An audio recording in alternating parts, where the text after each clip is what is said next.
Perfecto. Vamos a iniciar entonces el día de hoy en nombre del Padre, del Hijo, del Espíritu Santo. Amén. El Padre del Si Hijo. tienen alguna intención en el corazón, alguna inquietud, algo, pues este es el momento de presentárselo al Señor para que atienda nuestras súplicas y nos permita seguir, ¿no? Conociéndole, seguir avanzando en este camino que Él nos ofrece con un corazón tranquilo.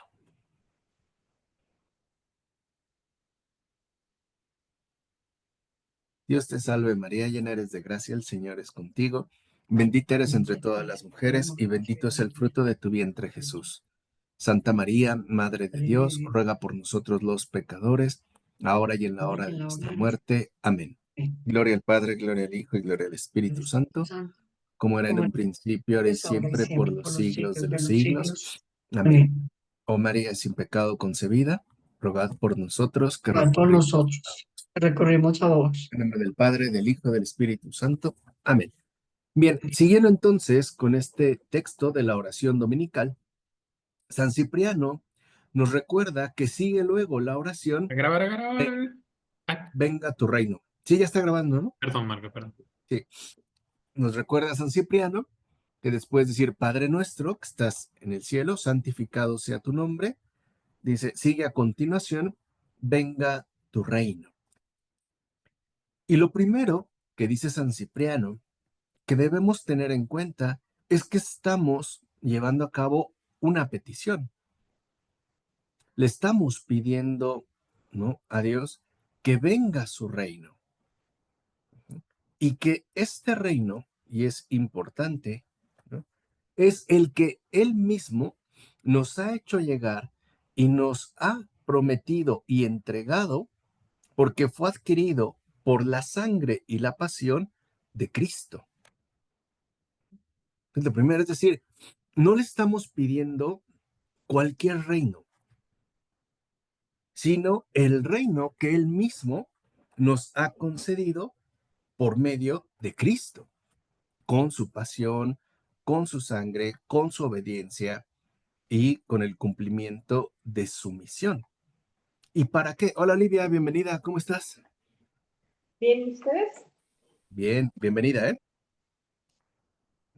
Dice, entonces le decimos, venga tu reino, porque nosotros que ahora le servimos en este mundo, queremos también reinar con Él en la otra vida. Y aquí también hay algo fundamental, es decir, si nosotros decimos, venga tu reino, es porque queremos que lo suyo se haga presente en este mundo. Queremos ciertamente no solo, digamos, pedir, ¿no?, que venga ese reino suyo, sino que nosotros también queremos ayudar a que esto se lleve a cabo. Y esto también es importante. O sea, cuando en el Padre Nuestro decimos, venga tu reino, es tanto como decirle a Dios que puede contar conmigo para que eso se realice. O sea, hay una petición, pero también hay un acto de entrega hacia Dios mismo. Porque no pedimos que venga su reino en alguien más o que venga a través de alguien más, sino que también venga su reino a este mundo a través de mí, es decir, con mi colaboración y ciertamente, ¿no?, con mi propia participación. Y el reino, como nos dice San Cipriano, ¿no?, el reino de Dios es Cristo mismo. Eso es lo que pedimos. Cristo es el reino y es al que deseamos diariamente que venga para que nos auxilie en todo, ¿no?, lo que requerimos para poder cumplir la voluntad de Dios en este mundo. O sea, estamos pidiendo en este caso el auxilio divino de manera constante y de manera también permanente. Ujú. Y que además no solo se limite la venida de Cristo a una situación puntual, por ejemplo, cuando quizá atravesamos un momento complicado y necesitamos del auxilio divino, sino que venga y se haga presente en todo momento, literalmente sin dilación. Entonces, si decimos en el Padre Nuestro, venga tu reino, es también porque estoy dispuesto a recibirlo. Estoy dispuesto a, ¿no?, recibir a Cristo. Entonces, les decía, hay una petición, pero también hay un ofrecimiento de disponibilidad. Estoy dispuesto a recibir lo que estoy pidiendo. Estoy dispuesto, pues, a recibir a Cristo y además a recibirlo diariamente. O sea, no como algo auxiliar para casos específicos, sino como una presencia, ¿no?, que lo abarca absolutamente todo.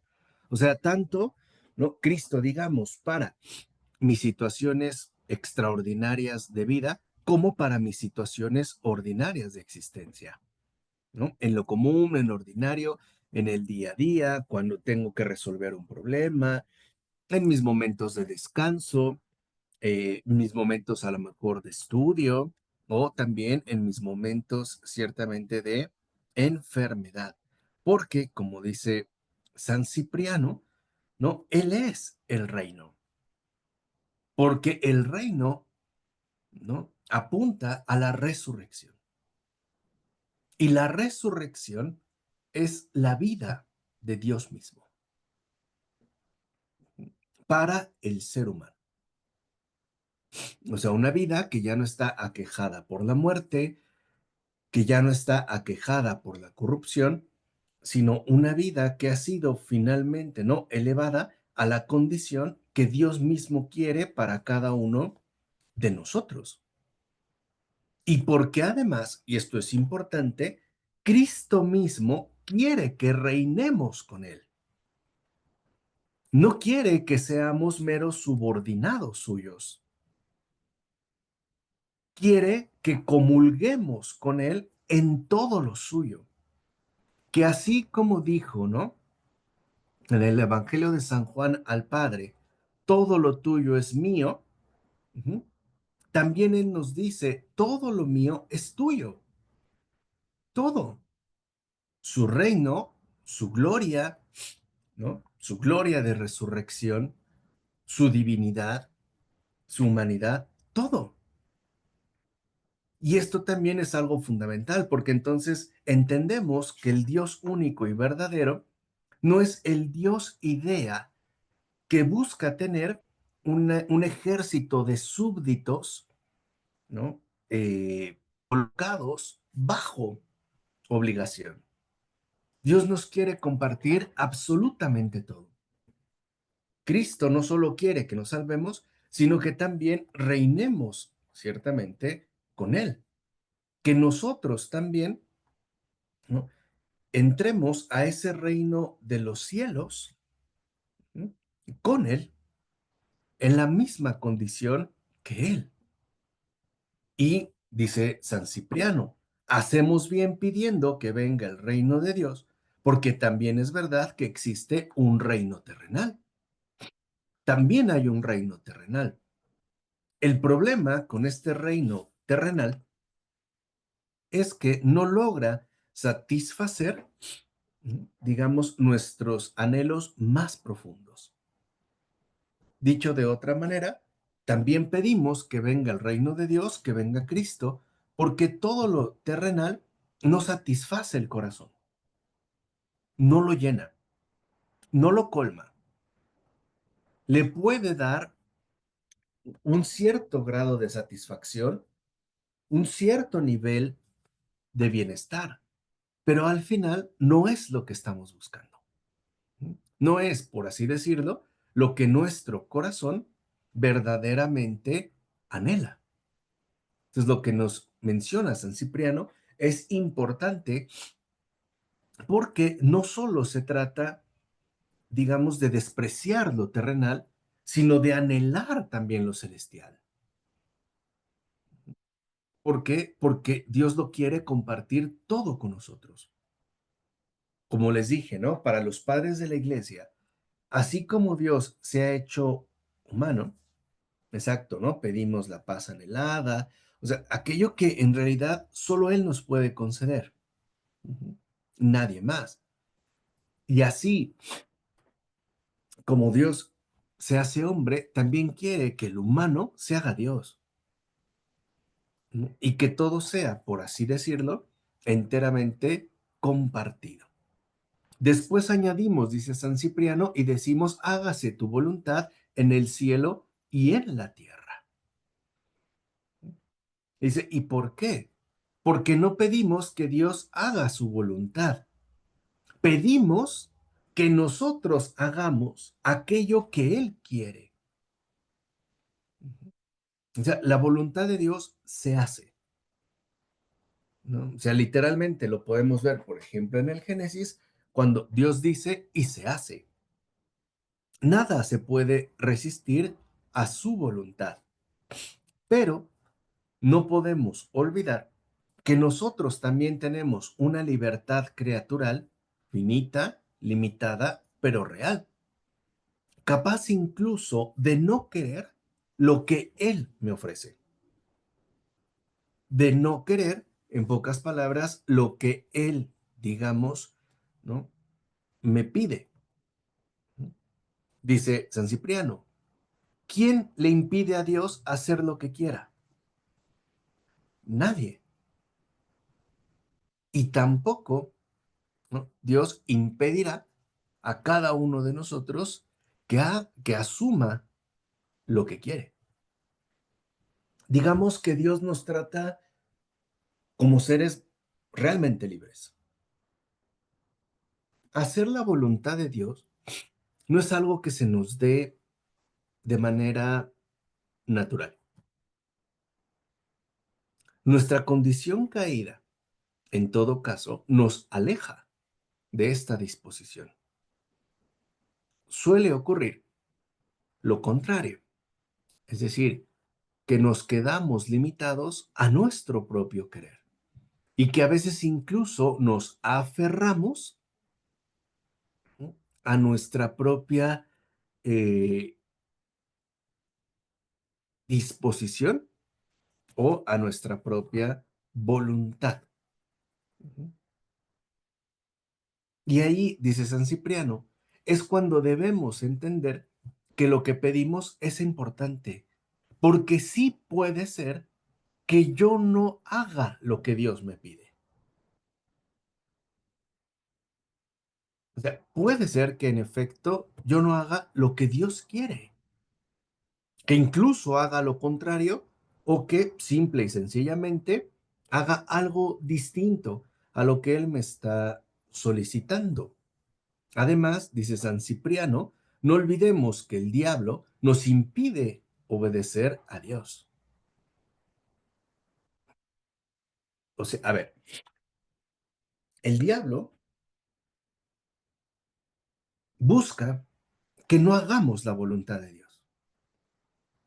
Y para lograrlo, nos va a tentar con que hagamos lo que queremos cada uno de nosotros. Esa es la tentación. O sea, digamos que la tentación fuerte, en este caso, proviene de que el diablo nos quiere convencer de que lo mejor es hacer lo que uno quiere, independientemente de si Dios quiere o no. Eso no importa. O sea, digamos, el demonio nos insiste en que lo importante es hacer nuestra propia voluntad, no la voluntad de Dios. Dice, y lo va a hacer de dos maneras. La manera más burda es impedir que hagamos la voluntad de Dios en nuestras propias acciones. Por ejemplo, cuando ya incurrimos, ¿no? En un pecado claro. Pero, dice San Cipriano, no es la única manera. Hay otra más sutil y por ende más peligrosa que consiste en apartarnos de obedecer a Dios en nuestros propios pensamientos. O sea, que al final mi pensamiento, antes de convertirse o traducirse en acción, vaya en sentido contrario a lo que Dios dispone. Entonces creo que esto también nos enseña a estar muy pendiente de toda la serie de pensamientos que podemos llegar a concebir. ¿Sí? E incluso darnos cuenta, de ser el caso, si un pensamiento me acerca más a Dios o por el contrario me aleja de Él. Vamos a suponer, en un caso extremo, que estoy pensando matar a alguien. El Señor ya nos dijo que basta con concebirlo para cometerlo, ¿no? O sea, no es necesario que se lleve a cabo porque ya está concebido, ¿no? Es decir, ya fue previamente pensado. Y aquí tenemos una luz fundamental.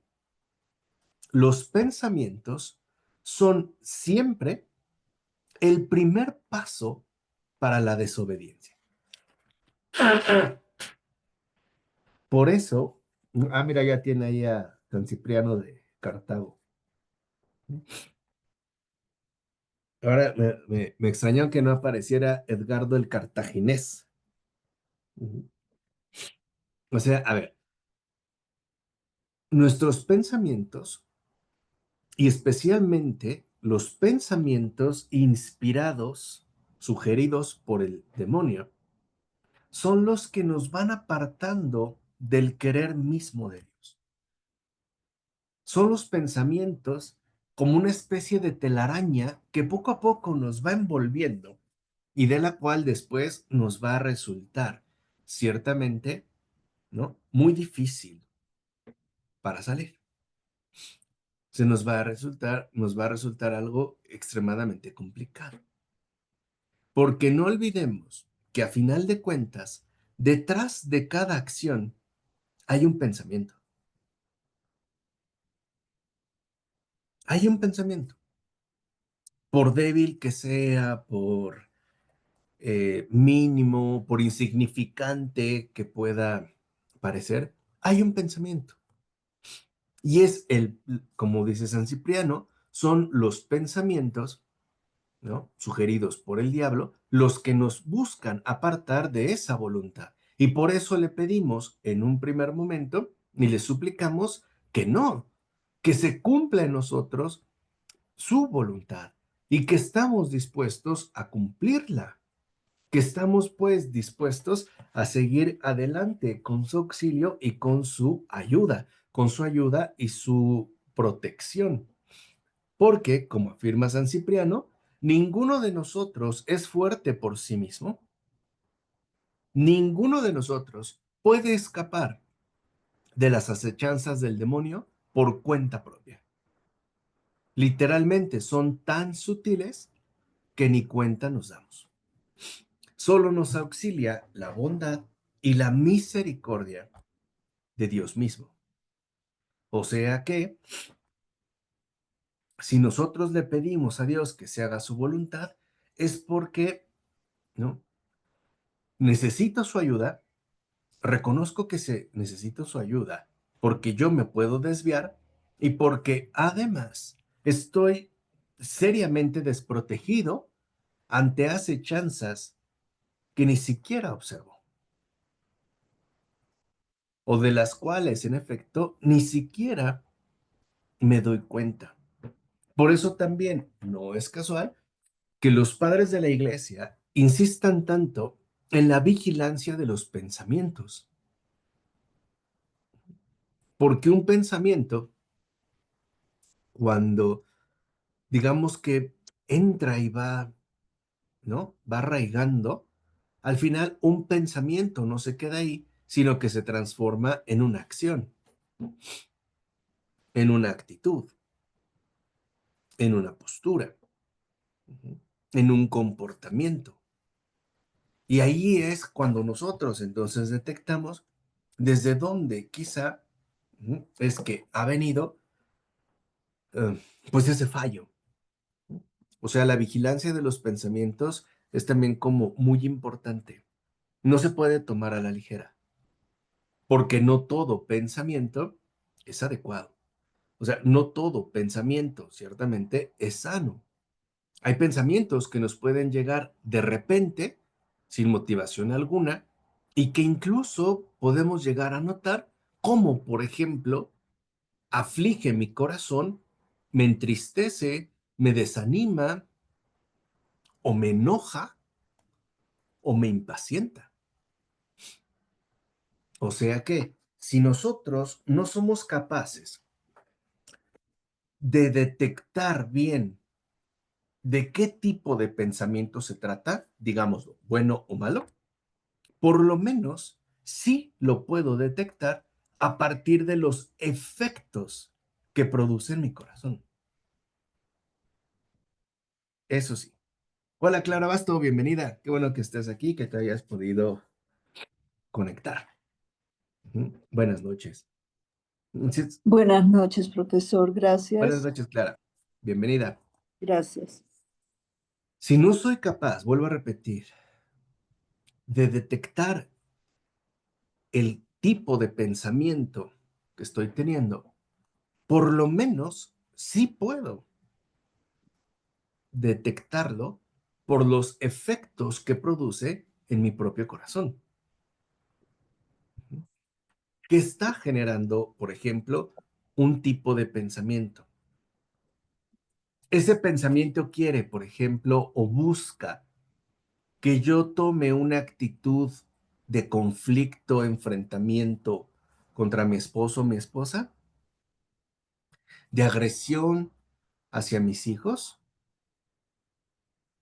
un pensamiento que me sugiere, por ejemplo, que estoy siendo injustamente tratado o que nadie me valora o que todos me envidian o que estoy solo o que mi vida es algo completamente inútil o que la labor que hago es extremadamente insignificante o incluso un pensamiento que me sugiere que lo mejor que me podría pasar es morir y no seguir adelante.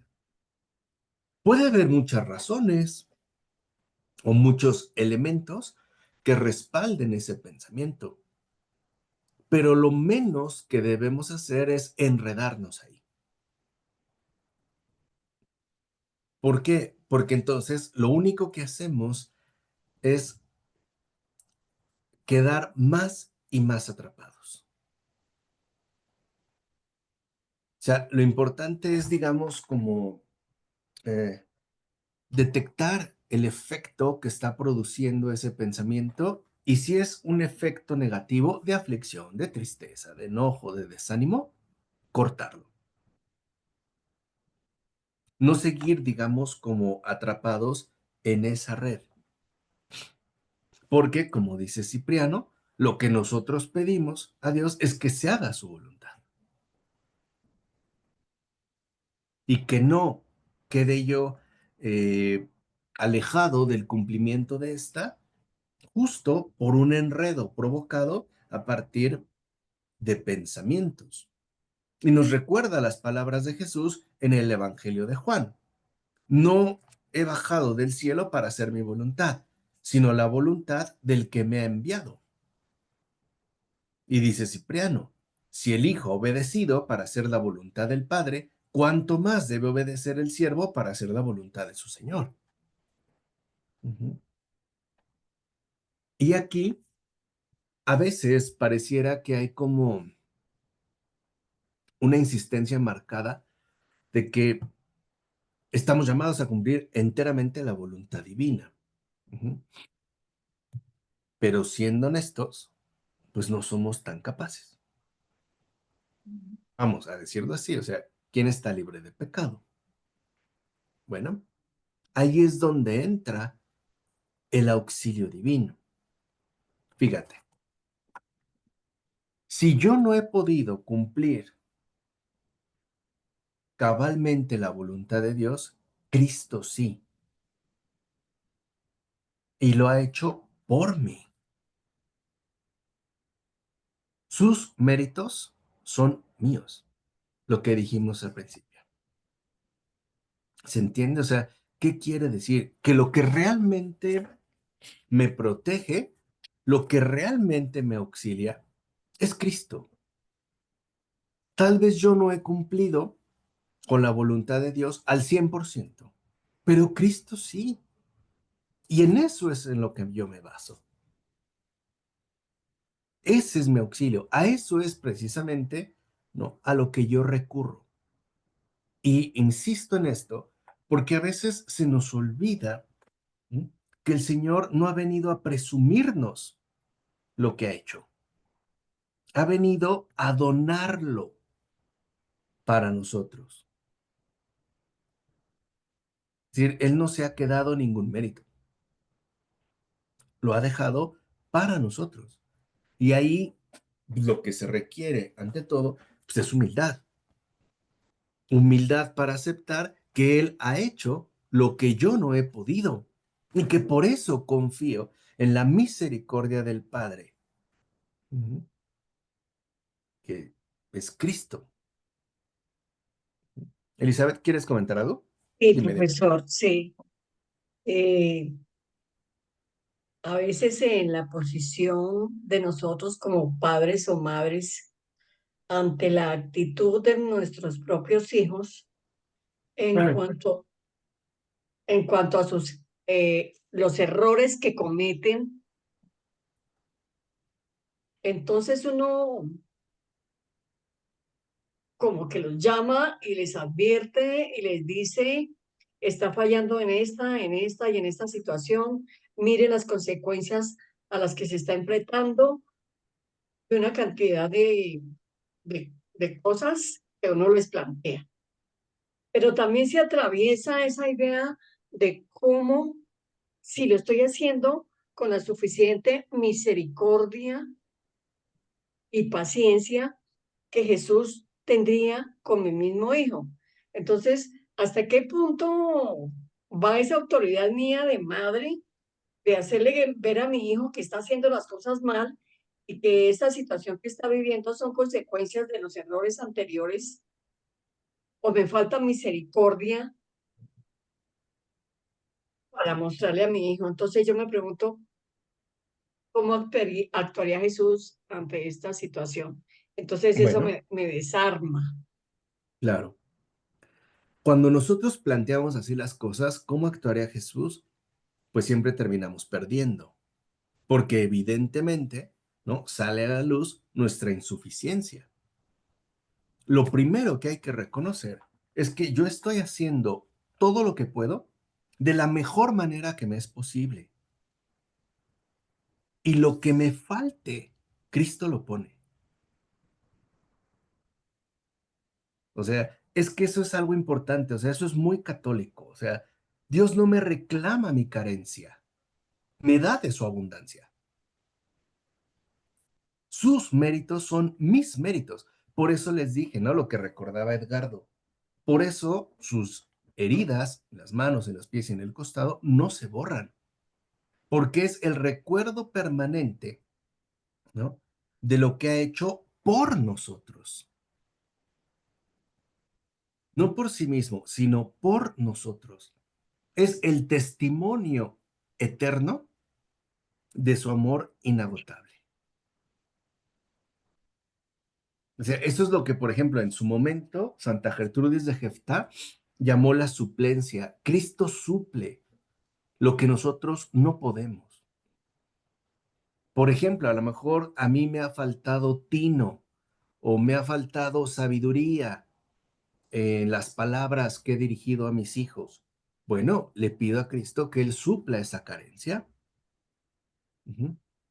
Incluso, por ejemplo, que si a mí me ha faltado caridad en el trato con mi prójimo, pues que Él supla esa carencia con su abundancia de méritos, o sea, con su bondad. Y esto es también misericordia. Acuérdense que misericordia literalmente significa ese amor que se derrama sobre la miseria, sobre la indigencia, sobre lo insuficiente. ¿Para qué? Precisamente para colmarlo. ¿Sí? Porque a veces pareciera que nosotros tratamos de alcanzar un cierto grado de perfección por cuenta propia. O sea, basándome en mis esfuerzos, basándome en mis empeños.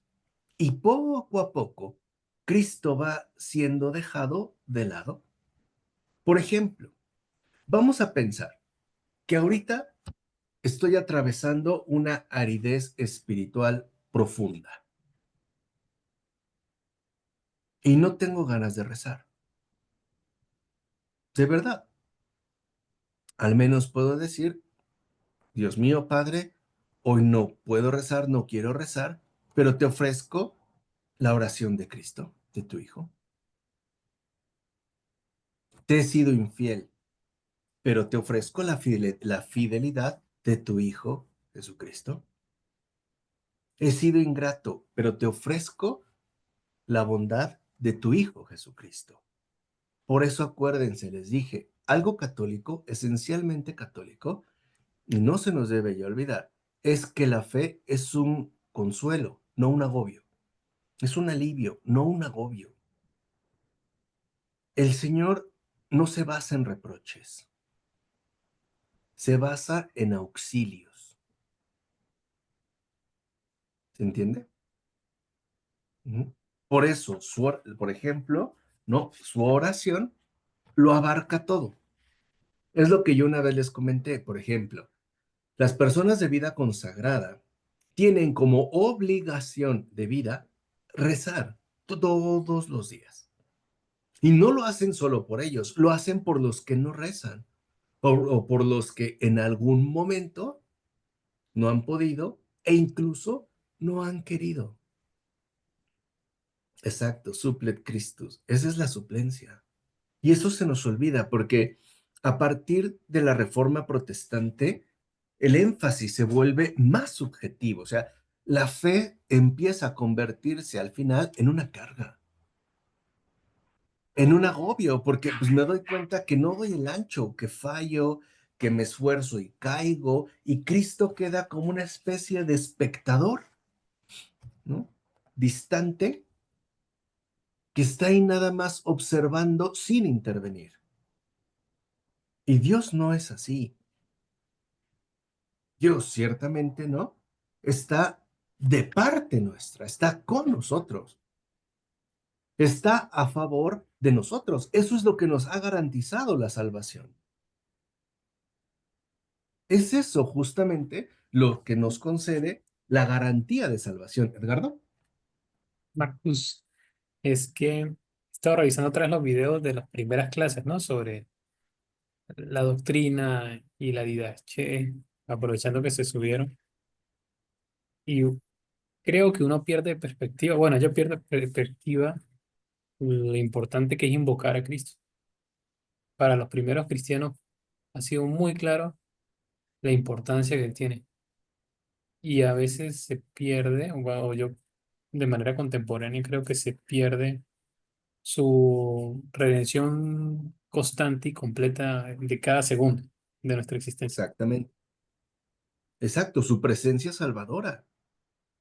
Lo olvidamos, lo dejamos de lado y lo hemos convertido en una especie de adorno, ¿no? Importante, pero no operante. O sea, Cristo como una especie de presencia neutra que no se involucra en todos y cada uno de nuestros asuntos. Y no es así, o sea, por eso es que acuérdense, como nos recordó ahorita Edgardo, que para los primeros cristianos sin doctrina, el nombre lo era todo. Sabían que allí estaba el respaldo. La salvación es aceptar lo que Dios ha hecho por mí y por todos. Esa es la salvación. Es aceptar, ¿no? En pocas palabras, el amor de Dios. Y que no se nos olvide que no se trata solamente de algo ocasional o pasajero, sino de algo constante y permanente. Hoy en día nos es difícil asimilar esta realidad porque ya estamos bien intoxicados por un pensamiento de autonomía y de meritocracia. O sea que en pocas palabras, todo depende de lo que hago, del empeño que pongo y de los esfuerzos que llevo a cabo y que Dios se va a dedicar a medir o a valorar dichos esfuerzos. En pocas palabras, la salvación viene más de mí que de Él, cuando es justamente lo contrario.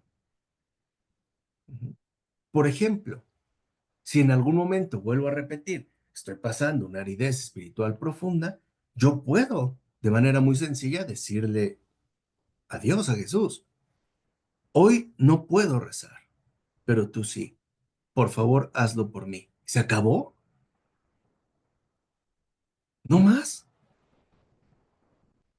No más. No tengo por qué exigirme más de lo que puedo. ¿Por qué? Porque el Señor no me lo está pidiendo. Y ahí es donde a veces nos quedamos atrapados. Estoy tratando, ¿no? De hacer algo que en definitiva no me es posible, al menos no en este momento. Pensemos como San Ignacio de Loyola, ¿no? Presenta la vida humana como una serie sucesiva de estados de consolación y desolación. En los estados de consolación, pues nos es muy fácil rezar, obrar, practicar la caridad. En los estados de desolación, no. ¿Qué nos aconseja San Ignacio de Loyola? En momentos de desolación, trabajar en paciencia. Nada más. O sea, a lo mejor mi oración no es fervorosa, a lo mejor es seca, pero es lo que tengo.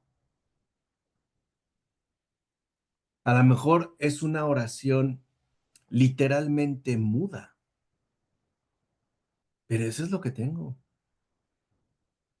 ¿Cómo puedo ofrecerle al Señor un corazón desbordado cuando lo que estoy experimentando es sequedad, incluso aridez? Si, por ejemplo, Elizabeth vive en un bosque, pues le podrá ofrecer al Señor multitud de plantas, flores y frutos. Pero si Edgardo está en un desierto, pues a lo mejor lo único que puede es un puñado de arena. Es lo que hay, es lo que tengo y es lo que doy. ¿Se entiende? O sea, si en algún momento puedo hacer una oración fervorosa, qué bien. Si en algún momento es una oración seca, es una oración seca. Se acabó. No hay por qué estarse autorreprochando, por ejemplo, ¿no? La situación que estamos atravesando en algún momento dado. Y eso también forma parte del hágase tu voluntad. O sea, que, ¿no? Que triunfe su presencia en mí, porque si no, la fe, vuelvo a repetir, empieza a convertirse en un agobio que termina asfixiándonos, que al final termina ciertamente, pues aplastándonos. Hay oraciones secas, hay oraciones gozosas, también hay oraciones tristes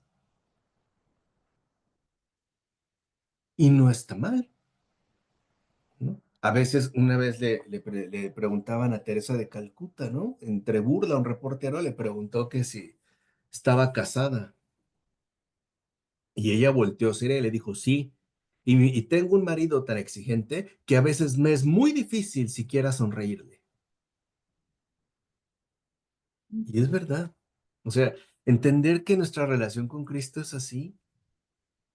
Hay veces en que la oración es buenas noches. Y eso pasa a veces entre las parejas, ¿no? A veces en los matrimonios hay momentos o días de mucha plática y conversación. Hay momentos de buenos días, buenas noches. Estamos secos, ¿no? ¿Qué tienes? ¿Estás enojada? No, no me siento bien. No hay más, no tengo palabra. Se acabó. ¿Qué está mal? No, es lo que tenemos. Por eso, fíjense, aun cuando yo no tuviera un corazón lleno de fervor, puedo basarme enteramente en la oración de Cristo y con eso bastaría. Porque literalmente lo que hago es basarme en su oración.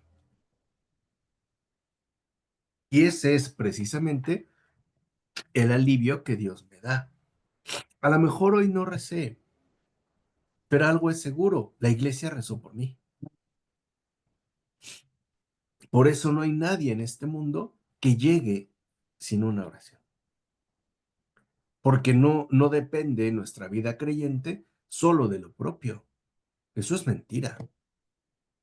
Depende de la comunión, ¿no? De creyentes, de la madre que nos acoge a todos. ¿Qué pasó, Paola? Ahí voy, ahí voy.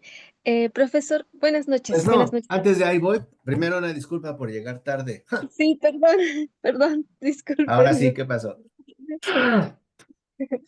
Este, eso que está usted diciendo, creo que yo ya lo he visto. De hecho, hay un video muy bonito de San Francisco de Sales y dice algo parecido sobre la oración.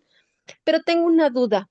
Eh, Así, por ejemplo, nosotros tenemos relaciones con las personas, como usted lo dice, a veces estamos muy contentos, a veces somos más cariñosos, otras veces más fríos, pero ¿cómo uno evita en la relación con Dios que la relación se enfríe? O sea, que a veces estamos muy contentos, pero cuando llega esa sequedad, ¿cómo salir de ahí y cómo no dejar que se enfríe esa relación?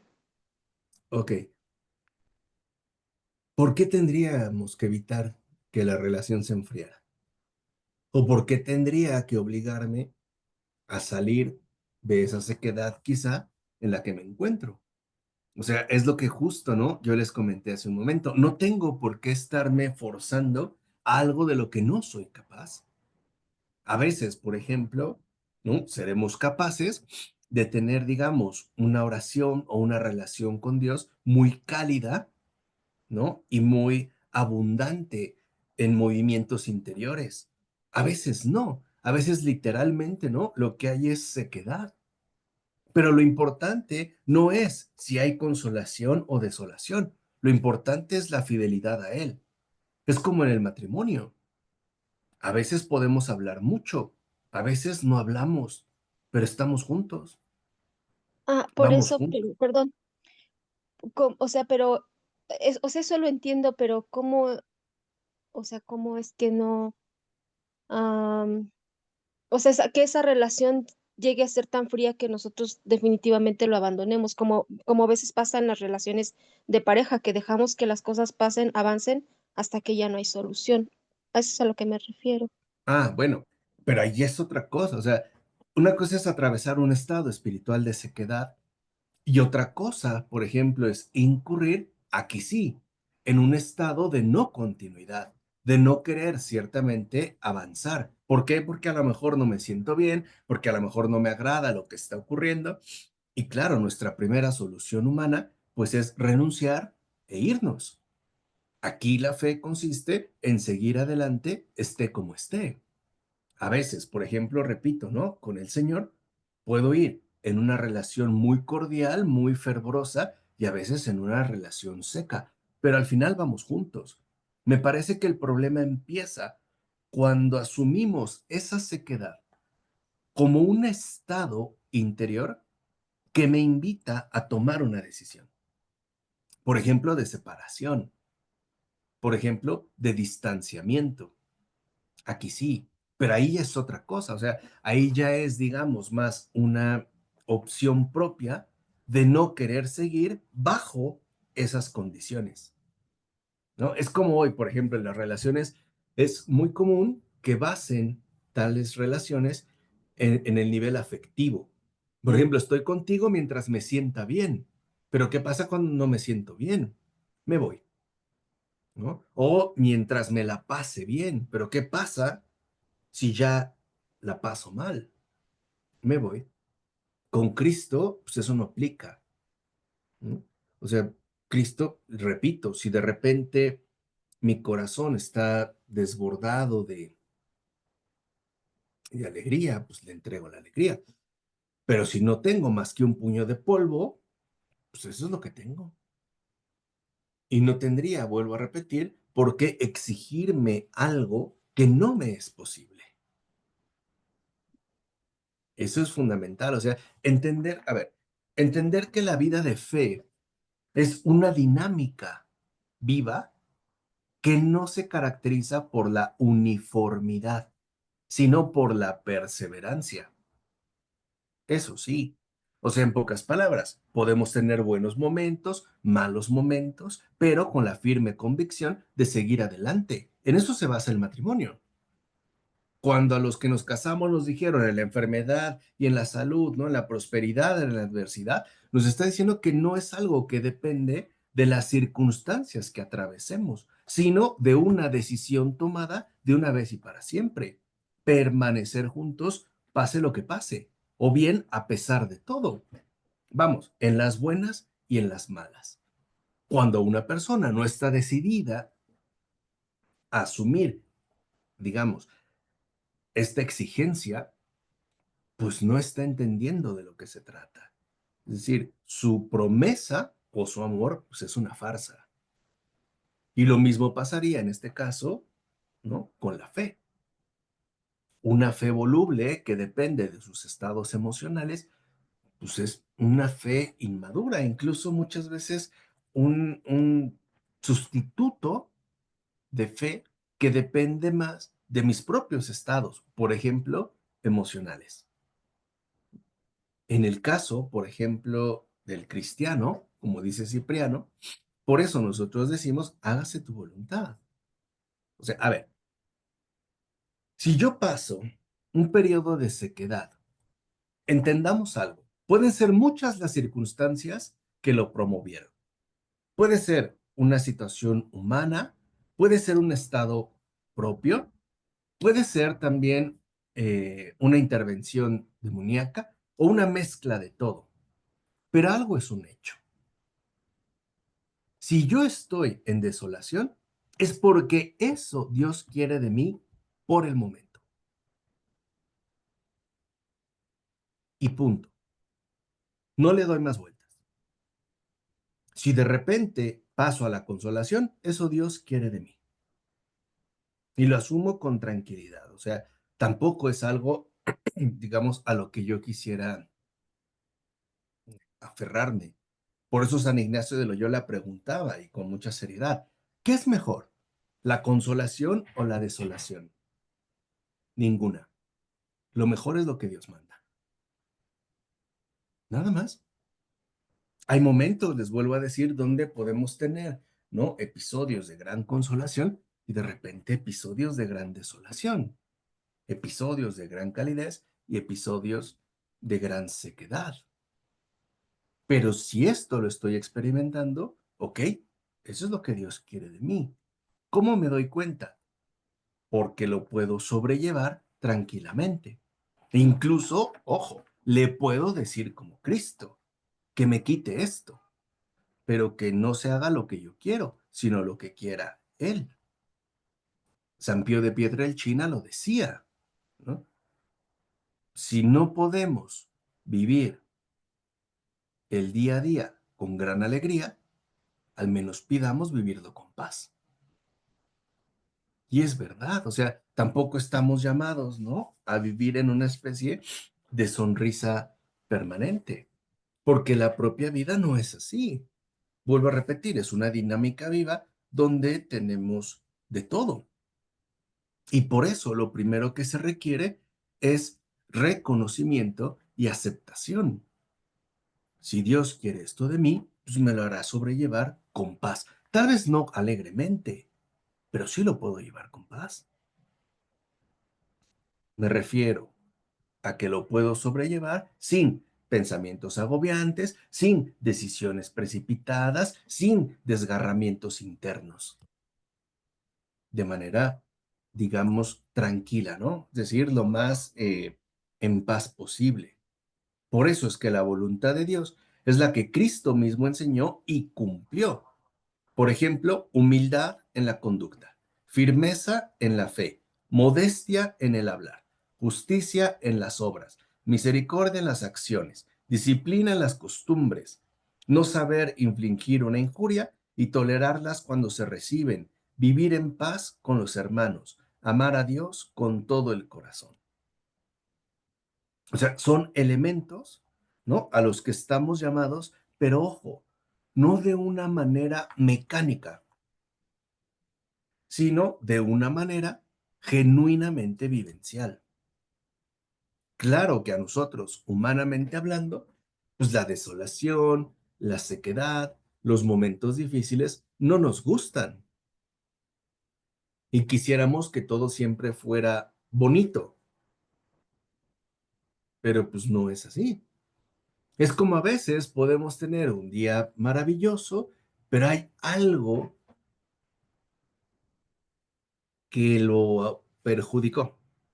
O como se dice en México, ¿no? Luego siempre hay un negrito en el arroz, ¿no? Una piedrita en el arroz. Hay algo. Bueno, pero esto es parte también de lo que nosotros, ¿no? Tenemos que afrontar en el día a día. En un hermoso bosque hay vegetación exuberante, pero también hay troncos secos. También hay hierba seca. Y eso al final forma parte, ¿no? De el conjunto. Y dice San Cipriano, ¿y por qué se nos invita a amar a Dios con todo el corazón? Porque es Padre. Porque Él se ha manifestado como lo que verdaderamente es, Padre. El Padre nuestro, ¿no? Que tanto nos quiere. Y así como Cristo no antepuso nada a su misión, pues nosotros también deberíamos no anteponer nada a Cristo mismo, sino, ojo, aquí está la clave, permanecer firmes en el amor. Ahora, un amor variado, o sea, otra vez, no un amor uniforme. A lo mejor en mi relación matrimonial no está ese mismo enamoramiento intenso del principio, pero el amor permanece. A lo mejor no está el mismo deseo sexual de hace tiempo, pero el amor permanece. El amor ahí está. El problema está cuando nosotros solo queremos moldear el amor a un solo aspecto, o cuando queremos que el amor solo se defina, por así decirlo, en un solo perfil. Entonces, si yo le digo en la oración, hágase tu voluntad, lo que le estoy pidiendo es permanecer firme en el amor, abrazarse a su cruz con fortaleza y confianza. Ujú. Cuando, como dice Cipriano, recuerden que fue mártir y es momento, ¿no? De las persecuciones, es justo el momento preciso para combatir por su nombre y su honor, mostrar en las palabras firmeza con las que confesamos, en el interrogatorio la confianza con la que combatimos. O sea, está hablando en tiempos de persecución. Hoy en día no.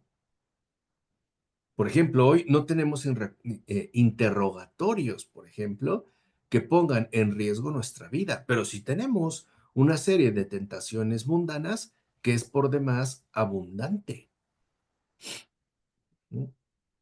Hoy, por ejemplo, me parece que nuestro martirio no es físico, es espiritual. Qué difícil es permanecer fieles a la verdad. Entre tanta confusión, entre tanto error.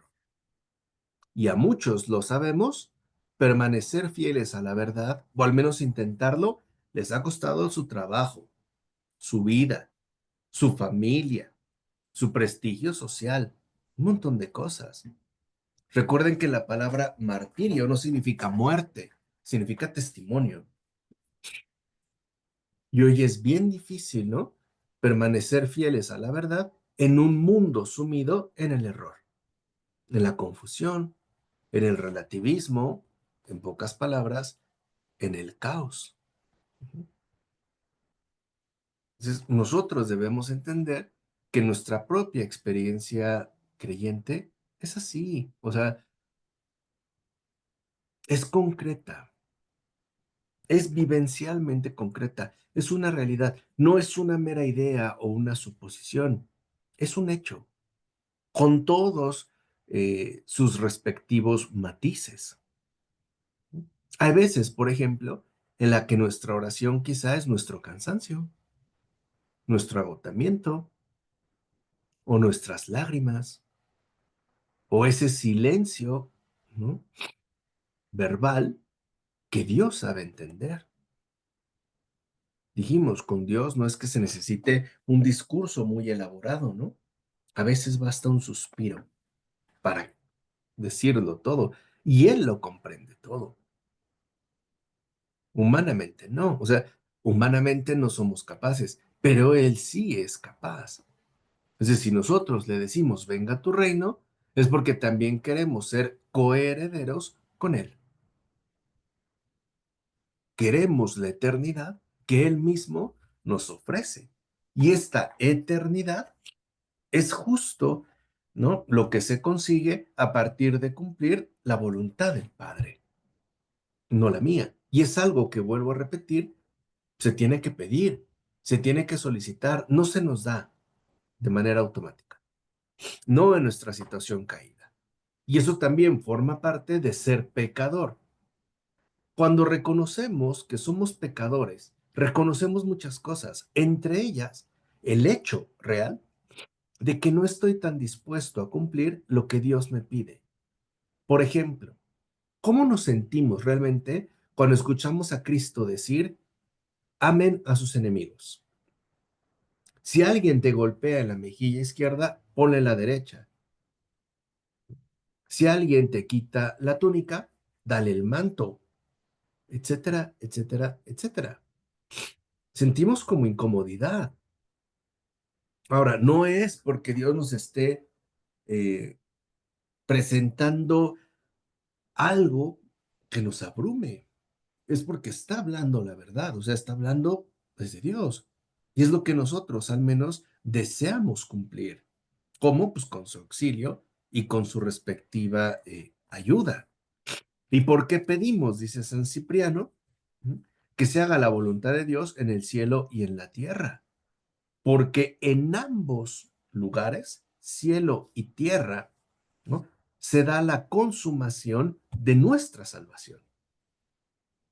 O sea, San Cipriano, pues, ya empieza a darse cuenta, y muy bien, que la salvación no es algo que se deje para un más allá, es algo que está plenamente comprometido con nuestra propia existencia terrena.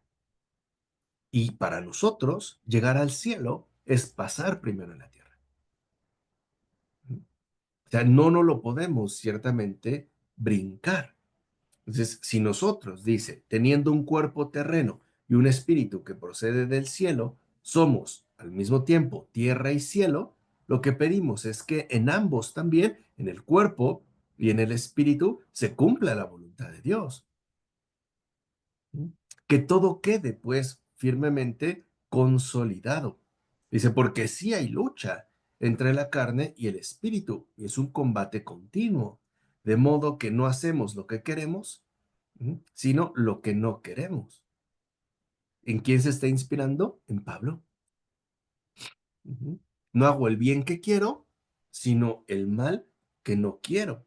Dice, porque el espíritu, por naturaleza, va siempre tras lo celestial y lo divino, mientras que el cuerpo tiende a lo terreno y a lo mundano. Por eso pedimos también que haya paz entre estos dos adversarios, con la ayuda y el auxilio de Dios, para que, cumpliéndose la voluntad divina en el cuerpo y en el espíritu,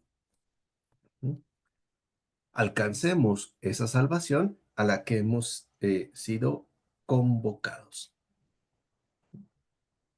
Y tiene razón. O sea, son muchas, digamos, las cuestiones que están aquí involucradas, pero que nosotros por lo menos deberíamos de tomar en cuenta. Incluso dice San Cipriano, y esa es la voluntad de Dios, que lo terrenal ceda ante lo celestial y que prevalezca siempre lo espiritual porque es divino, o sea, porque viene de Dios. Estamos llamados a unificarnos. ¿Sí? Y acabar con esa tensión o con esa guerra interna que podemos llegar a experimentar y que básicamente se puede resumir de la siguiente manera. Queremos lo que Dios no quiere y no quiero lo que Él sí quiere. Por eso Santa Catalina de Siena, por ejemplo, tenía una oración muy bonita que decía, Dios mío, que quiera lo que no quiero y que no quiera lo que quiero, según tu voluntad. Amén. Es eso. O sea, es esta, digamos, solicitud, ¿no? De que su voluntad se cumpla. Dice, y por ello, ¿no? Escuchamos que el Señor nos manda, nos exhorta a amar incluso a nuestros enemigos y orar por los que nos persiguen. Ujú. ¿Por qué? Porque eso es lo que nos eleva por encima de nuestra condición habitual. Es decir, es lo que finalmente, ¿no? Nos inspira el propio acompañamiento divino. Dice, y por ello no solo pedimos que se haga su voluntad en nosotros, sino también en todos aquellos que no lo conocen o en todos aquellos que todavía lo ignoran, porque Cristo ha renovado al ser humano por completo. Entonces, siguiendo la exhortación de Cristo, rogamos y pedimos por la salvación de todos. Y nosotros, dice San Cipriano, somos testigos de que sí se ha cumplido la voluntad de Dios, de que somos capaces de aceptar lo que nos ofrece y capaces de reconciliar, ¿no? El cuerpo y el espíritu. Y por ello, con la fe, como dice San Cipriano, nosotros cumplimos su voluntad en esta tierra. Somos capaces, pues, de seguir el camino que nos ha indicado en esta tierra. Y lo hacemos ya no bajo un criterio mundano, sino bajo un criterio celestial, porque hemos nacido del agua y del espíritu. Y vean cómo también San Cipriano, como los padres de la iglesia, insisten mucho en la regeneración del baño bautismal. O sea, el bautismo no es un simple rito, es un acontecimiento sobrenatural. Sí renueva, digamos que el bautismo nos da toda la dotación celestial que necesitamos para cumplir la voluntad de Dios en esta tierra. Pero no es algo que se aplica en automático. Es algo que tenemos que ir asimilando y también es algo que tenemos que pedirle a Dios mismo que mantenga, que fortalezca y que lleve a plenitud. Lo que habíamos dicho casi al principio, ¿no? O sea, que la presencia de Cristo sea una presencia real y efectiva, no una mera presencia nominativa, o sea, no algo que mencionamos, pero que en definitiva no vivimos. Entonces, si se fijan, por ejemplo, en este caso, ¿no? De San Cipriano, ya en el siglo III, no vemos, por ejemplo, todavía desarrollos doctrinalmente amplios, pero sí empezamos a ver profundizaciones verdaderamente importantes. Esto sí, o sea, lo que yo les dije, a lo mejor el elemento doctrinal es importante, cierto, pero vendrá después. Lo primero son los cimientos, lo primero son las bases, o sea, lo primero es la experiencia vivencial. ¿Por qué es esta experiencia vivencial, el testimonio apostólico, lo que sirve como fundamento para todo el desarrollo doctrinal posterior? Que, por ejemplo, veremos después ya con un San Atanasio terminando la oración dominical de San Cipriano. Pero eso ya será más adelante. Por el momento, aquí le dejamos para iniciar la siguiente ocasión con Danos nuestro pan de cada día. ¿De acuerdo? ¿Alguna pregunta, alguna duda, algún comentario? A mí ¿Alguna se me denuncia, olvidó, queja? gracias, profesor, a mí se me olvidó a quién está dirigiendo él esta oración dominical. Es, digamos, como un escrito para su comunidad Ah, ya. en tanto pastor, en tanto obispo. Sí, imagínate que eran como un sermón que después muchas veces se escribían, se reelaboraban y se condensaban en textos para que fueran transmitidos y para que fueran estudiados por las comunidades, pero digamos que su destinatario es su auditorio habitual, que como obispo le ha sido encargado. Y creo que esto también es importante porque nos recuerda que, por ejemplo, el Padre Nuestro no solo es una formalidad, sino que es un acontecimiento de transformación de nuestra propia vida. Pero a ellos se dirige, y por eso es que alcanza como obispo, pues una universalidad amplia que a nosotros incluso nos sigue beneficiando. No es una discusión teórica, pues, sino una exposición de vida. ¿Vale? ¿Algo más? Sí, profesor, esta oración del Padre Nuestro, como usted nos lo explicaba en la ocasión anterior, es una oración para uno orarla meditando muy despacio, Sí. pensando en lo que estamos diciendo, palabra por palabra. Pero resulta que dentro de la iglesia tenemos un mal ejemplo de los mismos sacerdotes que rezan el Padre Nuestro en un afán, en una carrera como si alguien los estuviera empujando. Entonces, ellos mismos no le están hallando el sentido a lo valioso que están pronunciando. Entonces uno dice, ¿y entonces aquí la iglesia aquí está jugando? Ujú. Sí, claro, es parte también, digamos, de esta automatización, ¿no?, que adoptamos pues, con respecto a lo que forma parte de nuestra vida, o sea, parte de este costumbrismo, ¿no? Donde todo se queda en el nivel discursivo, en la palabrería, decía Ratzinger, y no en una experiencia de vida que brota de una profundidad creyente. ¿Mm?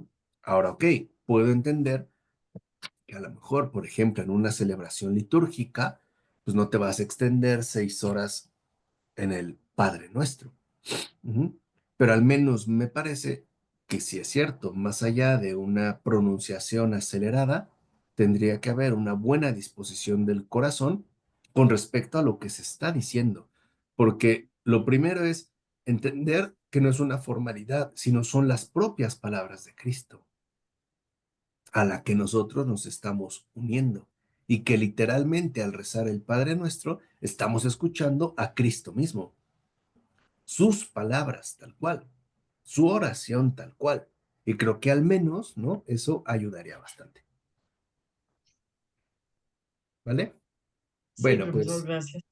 como siempre, les agradezco su acompañamiento, su cercanía. Les deseo un muy feliz fin de semana, un buen descanso, que Dios les acompañe, les proteja y les libre de todo mal. Y nos vemos la próxima semana. ¿Ya sacaste a la mascota o qué, Edgardo? Y en eso estoy. Ah, ok, sí, ya es hora. Vale, pues que pasen buena noche, que descansen, querida Elizabeth, Omar, Marisol, Clara Basto, Gracias, Edgardo, profesor, Olivia, gracias. Paola. Lo mejor para ustedes y que tengan dulces sueños. Lo mismo a usted, Gracias, profesor. profesor, Igualmente, descanse y que se Gracias. se mejore mejore, mucho. que Gracias. Sí. se Igualmente, cuide. Elizabeth. Mira, ahí va Edgardo guiando a los perritos. Saludos, abrazos.